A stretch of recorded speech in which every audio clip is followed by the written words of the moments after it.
lagi dengan Om Begawan. Oh, ternyata hari ini ada reunian toh. Om Begawan sampai lupa ini. Ya selamatlah memperingati reuni pada kawan-kawan ex-aktivis 212. Gimana nih rasanya agenda politik besar sudah berjalan 8 tahun ini loh. Makin yakin dengan 212 atau sudah pada capek, wis kesel. Ya kalau capek ya istirahat dulu, jangan dipaksakan, nanti geletak nanti. Ya intinya kan sekarang sudah pada paham toh, sudah sadar toh bahwa aksi 212 kan murni buat kepentingan politik saja. Iya toh. Yang harus disyukuri nih tahun ini agenda 212 kembali dihadiri oleh Pak Rizik. Enggak seperti tahun-tahun sebelumnya. Lalu umatnya kan katanya nyampe 7 juta sudah kangen sama dia. Lama nggak bisa bersua. Oh ya, tadi Om Begawan nggak sempat membaca nih apakah sampai 7 juta apa enggak, itu nggak baca. Yang tahu ya kasih info lah di komentar ini kalau memang ada 7 juta. Hari ini ngompol bukan mau ngupas tentang 212. Wilayahnya biar lain. Biarlah Wiro Sableng nyari pengembaraan sendiri. Dan hasil pengembaraannya bisa memajukan Indonesia. Ya, mintanya gitulah. Yang masih menarik dikupas itu ya tentunya soal pilkada yang masih anget ini. Baru beberapa hari selesai. Apalagi ada banyak perkembangan baru. Contoh nih. Dari 35 kabupaten kota di Jawa Tengah, Partai Banteng Mencereng masih menang di 19 daerah. Oh, atau nek di persentase ya 50% lebih lah. Artinya Jawa Tengah masih dimenangkan oleh Partai Demokrasi Indonesia Perjuangan. Nah, kemudian di Jawa Timur menang di 21 wilayah. Tambah ngeri lagi. Ngompolos ngerti kan? Berapa kabupaten di Jawa Tengah? Di Jawa Timur. Kalau di Jawa Tengah itu ada 35. Kalau di Jawa Timur itu ada 38. Berarti juga lebih dari 50%, separuh lebih. Artinya Banteng di Jawa Timur juga masih menguasai. Tapi itu semua kita tinggalkan. Ini pilkada sudah selesai. Nah, beberapa waktu yang lalu ada kabar yang lumayan jadi perhatian banyak orang.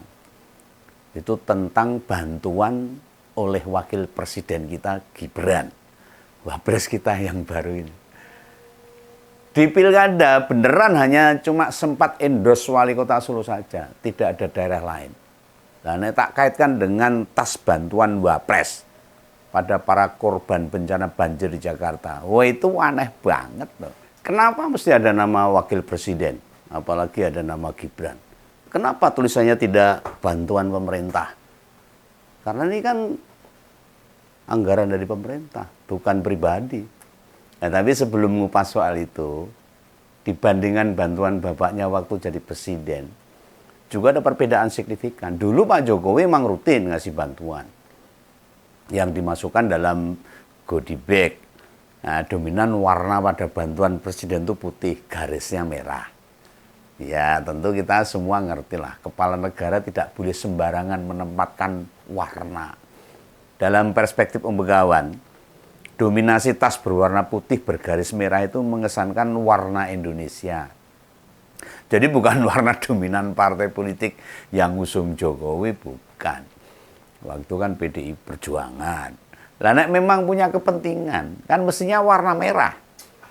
Sesuai dengan warna khasnya PDI Perjuangan. Tapi itu tidak dilakukan. Bantuan presiden disalurkan bukan hanya buat yang terkena bencana, tapi kadang disalurkan pas kunjungan ke sebuah wilayah. Atau yang dalam pandangan presiden butuh diberi bantuan-bantuan itu. Nah, hal yang kedua, yang mesti kita perhatikan dan kita pahami, dana bantuan kan dari negara. Sumbernya APBN. Maka yang dicantumkan hanya jabatannya saja, tidak ada nama Joko Widodo ditulis di tas bantuan presiden itu. Nah, kenapa hal ini tidak ditiru sama anaknya? Wes warnane biru, ada nama jabatan, serta ada nama Gibran segala. Aduh, ini sebenarnya melanggar ini. Secara etika, secara aturan harusnya melanggar. Coba misalnya ini ditanya ini, kenapa warnanya biru? Ingat loh, pembagian bantuan itu kan sumbernya jelas dari dana operasional atau dana taksis jabatan. Kenapa warnanya tidak identik melambangkan warna bendera misalnya, merah putih? Dan mengapa harus ada nama dirinya? Orang kan jadi mengait-ngaitkan dengan sosialisasi Gibran. Bukankah orang se-Indonesia harus ngerti wakil presiden kita itu siapa?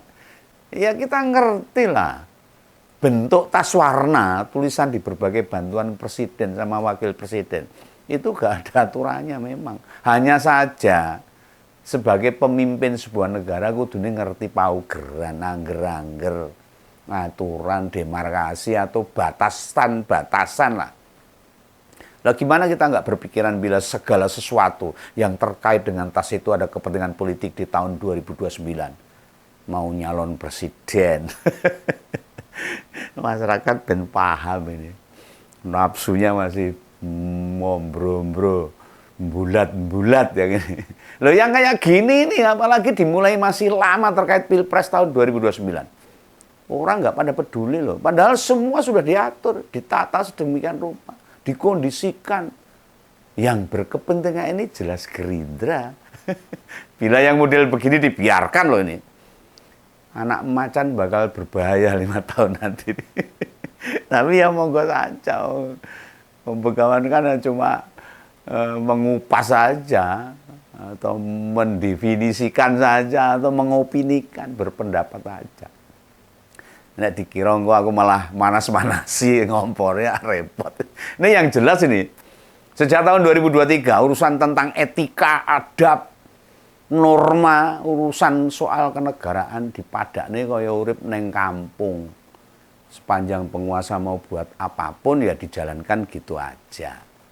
Soal pantas enggak, pas atau tidak, lurus atau bengkok-bengkok, pada enggak peduli. Nah ini para pejabat pada sibuk ini urusan tanggung jawab masing-masing. Energi Gerindra gak mampu berpikir keras tentang hal ini. Harusnya petinggi-petinggi Gerindra harusnya paham. Harus memberikan masukan kepada Pak Prabowo sebagai presiden. Awas loh. Nah dibandingkan dengan pola keluarga Jokowi tahun 2023 atau menjelang Pilpres, sebenarnya lebih aman waktu itu loh. Buktinya niat mau perpanjangan masa jabatan 3 periode atau nambah periode jadi presiden, akhirnya gagal. Mbak Megawati sebagai ketua umum PDIP nggak mau. Dan atas apa yang disampaikan Partai Bu Mega, semua memojokkan, menyalahkan, dikira kecewa karena ditinggal Jokowi. Wah. Ya monggo nek pada perpandangan begitu. Nanti pemilu 2029 akan jauh lebih mengerikan. Ini menurut pandangan Begawan, menurut analisa ke depan Begawan. Membahayakan. Politisi yang jeli pasti pilih ambil jarak.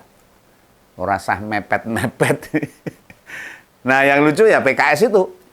Soalnya di saat kondisi kayak sekarang kok malah gabung pemerintah. Kok tidak jadi oposisi. Padahal tidak punya posisi. Kalau nggak punya posisi di pemerintahan kok nggak mau jadi oposisi, ini lucu ini PKS. Nah soal tas bantuan wakil presiden, hampir yang gabung koalisi pemerintah pada diam saja itu, nggak ada yang ngomong, nggak ada yang memberikan masukan atau ngeritik. Mereka benar-benar tertutup matanya. Nggak tahu kenapa ini partai-partai gede yang ngisi sini pada nggak punya marwah, pada nggak punya harga diri itu loh. Partai loh dengan anggota jutaan, ingah-ingih. Tidak melihat hal ini sebagai warning, sebagai tanda-tanda, setidaknya sinyal jelas loh ini. Nek ini semua dibiarkan, yang akan dapat untung besar 5 tahun mendatang siapa? Ya PDI Perjuangan. Kok bisa begitu? Lah nek masukan Begawan buat PDIP, abaikan saja semua urusan-urusan non partai, abaikan. Tapi yang berkaitan dengan kenegaraan harus kenceng, harus konsisten, harus bersuara. PDIP harus oposisi. Begawan juga angkat jempol pemecatan Pak Effendi Simbolon. Mbak Mega harus tegas. Harus itu. Jangan sampai partai dikotori dengan orang-orang yang tidak punya konsistensi terhadap partai, yang akhirnya ngobok-obok partai itu nanti. Harus begitu. Partai mesti tegas, berani, gak usah bolak-balik. Pikirkan bagaimana follow up pilkada yang bikin PDIP naik kelas. Secara nasional hebat, meledos itu PDIP seluruh nasional. Gubernur yang tadinya cuma 6 wilayah sekarang jadi 14. Untuk daerah kabupaten kota itu bisa memenangkan di 253 wilayah. Kemudian orang-orang yang jadi kepala daerah bisa ditempatkan untuk penyegaran nantinya untuk PDI Perjuangan. Nah misalnya Pak Andika ini, kata beberapa Kompolres diusulkan untuk jadi ketua DPD Jawa Tengah. Itu bisa dipertimbangkan. Kalau Bu Risma kan sudah dilantik jadi salah satu ketua DPP di pusat sana, ya pasti dipersiapkan sejak jauh-jauh hari. Ini situasi politik 5 tahun mendatang jauh lebih tidak menentu, apalagi dibayang-bayangi dengan resesi ekonomi global yang sangat membahayakan serta tidak pasti. Jangankan partai, wong tantangan rakyat saja mesti dipikir sendiri.